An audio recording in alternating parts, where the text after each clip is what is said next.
Latvijā plāno būvēt koksa rūpnīcu, izmantojot modernas akmeņogļu koksēšanas tehnoloģiju. Koksa autotermiskā gazifikācija izmantojot gaisa plūsmu. Pārlasot projektu un iepazīstoties ar informāciju par līdzīgām rūpnīcām, liekas, ka nav ko celt brēku, bet ir jāļauj zēniem ķerties pie darba, lai tik ekonomika zeļ un plaukst. Tomēr gribējās noskaidrot, kā tas viss darbojās dzīvē. Sakravājām somas un devāmies ceļā uz Vāciju, Duisburgu, kur atrodas divas fabrikas, kas mūs ieinteresēja.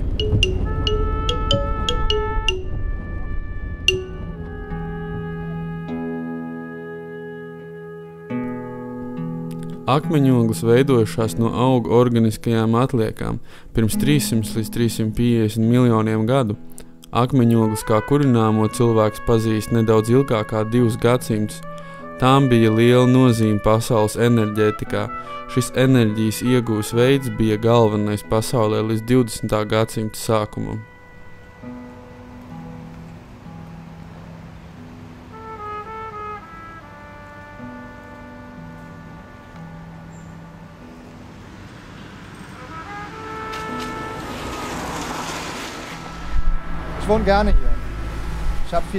Man patīk šeit dzīvot.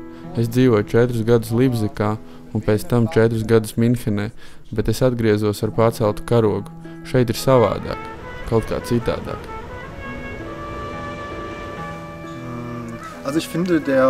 Es domāju, ka koksa rūpnīcas tēls ir padarīts sliktāks nekā patiesībā tā ir pelnījusi.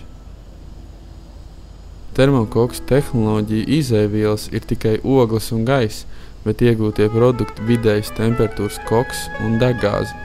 Tehnoloģijas īpatnība un ekoloģiskā priekšrocība ir tas, ka visi organiskie savienojumi sašķiras aparāta iekšienē, bet dabas gāze, kas tiek saražota, nesatur putekļus un sveķainas vielas.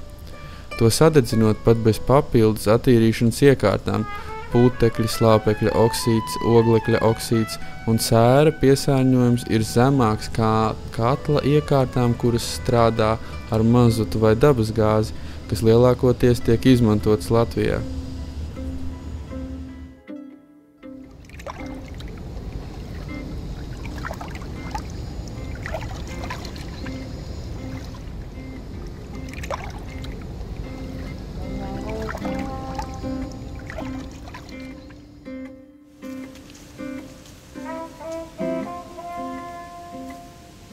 ThyssenKrupp uzņēmums ir viens no lielākajiem tērauda ražotājiem pasaulē. Viņi radīja tā saucamo slēgtās koksēšanas rūpnīcu un sausās koks dzēsēšanas sistēmu, un viņi veiksmīgi tās pārdod visā pasaulē. Bet šeit viņi nolēma uzbūvēt tā saucamo slapjās likvidācijas sistēmu, jo tas ir lētāk, un tā ir sistēma, ko pazīstam kopš pagājušā gadsimta vai pat vēl aizpagājušajā gadsimtā. Also das Hauptproblem ist, dass die Betreiber Galvenā problēma ir tā, ka rūpnīcas vadība apgalvo, ka tā ir slēgtā sistēma, bet tā nav taisnība, jo gāze, kas tiek saražota, tiek sadedzināta krāsnī vai apkuras stacijā, tātad beigās atlikums vienalga tiek izvadīts ārā pa dūmvadu. Izvadītajā gāzē ir smalkie putekļi, smagie metāli un citas kaitīgās vielas. Und andere schädliche Stoffe drin.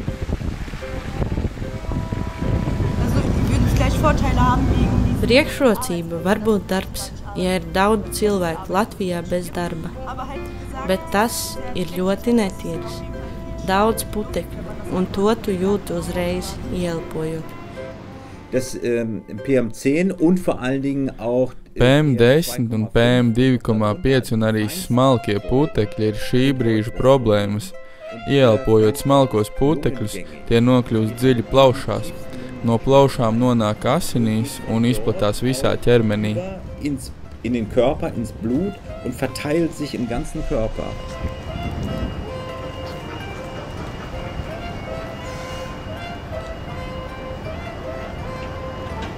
Und hier ist zum Beispiel, Mūsu rajonā plaušu vēzis un urīnpūšu vēzis ir sastopamas slimības starp fabrikas strādniekiem. Ir atklāts, ka saslimušo skaits starp darbiniekiem tikai pieaug.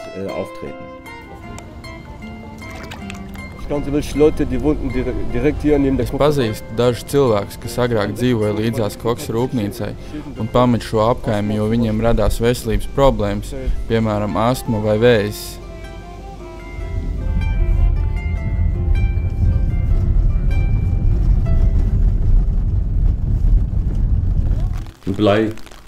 Svinu, kadmiju, niķeli, arsēnu, cinku, dzīvsudrabu, tāliju, chromu, benzoperēnu, un tā ir tikai puse no saraksta. Varbūt jūs varat pievienot arī dioksīnu, kas ir akūti indīgs, 1000 reizes vairāk nekā kālija cianīts. Tas izdalās ļoti minimālās daļās, bet tas vienmēr ir daļa no iznešiem, un jautājums radioaktivitāte. Pilnīgi jauns pētniecības lauciņš profesoram Grūpmenam. Viņš saka, ka oglēs vienmēr ir radioaktivitāte. Tā izdalās degšanas procesa laikā, neviens par to nav informēts.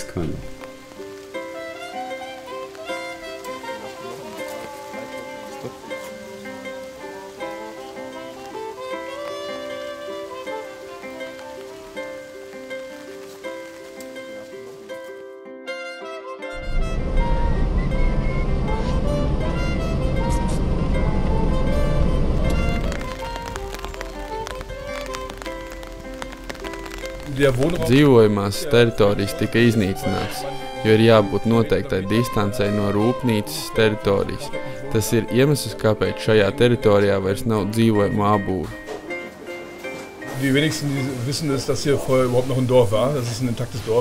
Tikai daži cilvēki zina, ka šeit pirms tam bija neskarts ciemats ar dažādiem veikaliņiem un citām lietām, bet soli pa solim Stiga nopirka ciematu un māju stāvoklis pasliktinājās, līdz tās tika nograutas. Un tad viņiem bija vieta ražotņu celtniecībai.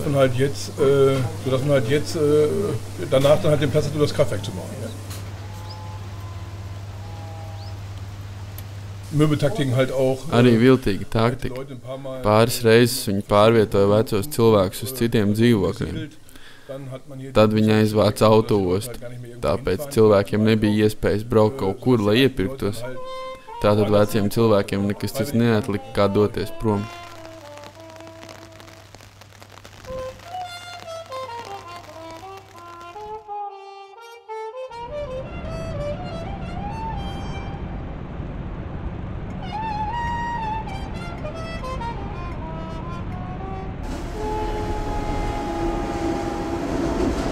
Es ist ja so, entscheidend ist, dass die Kohle, die weltweit produziert ist. Svarīgs fakts ir tas, ka koksam, kas tiek ražots dažādās pasaules malās, ir pilnīgi atšķirīgs sastāvs. It sevišķi sastāvdaļas, kas satur smagos metālus. Pats nozīmīgākais smagais metāls ir dzīvsudrabs. Ir koksa veids, kurā ir īpaši augsts dzīvsudraba līmenis. Karstuma rezultātā dzīvsudrabs kļūst gaisīgs un nokļūst līdz filtriem, bet šo vielu nav iespējams izfiltrēt, tādēļ dzīvsudrabs ir milzīga problēma. Ir iespēja izmantot koksu ar mazāk kaitīgām vielām sastāvā, kur ir mazāks dzīvsudraba daudzums, bet nav neviena, kas to kontrolētu. Un beigās tiek nopirkts lētākais koks, kāds ir pieejams, un sabiedrībā pret to vispār neprotestē. Un vielleicht noch ein wichtiger Hinweis, Vēl pieminēšanas vērta informācija.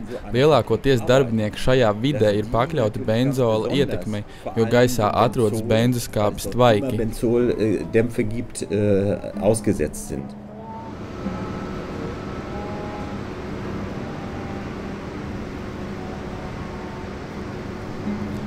Mūsu nolūks bija iegūt pārskatu par koksa rūpnīcu un vidi.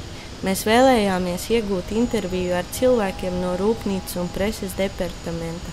Diemžēl tas nebija iespējams, jo šo filmu veidojām samērā spontāni un īsā laika periodā. Šis ir rezultāts 3 dienu āru pētījumiem. Vēl viens interesants fakts, ko pieminēja Vilfrēds Mors, kad kamera bija izslēgta. Akmeņogļu resursi izbeigsies apmēram pēc 100 gadiem. Un dažas valstis ir jau daļu no šiem resursiem iegādājušās savā īpašumā.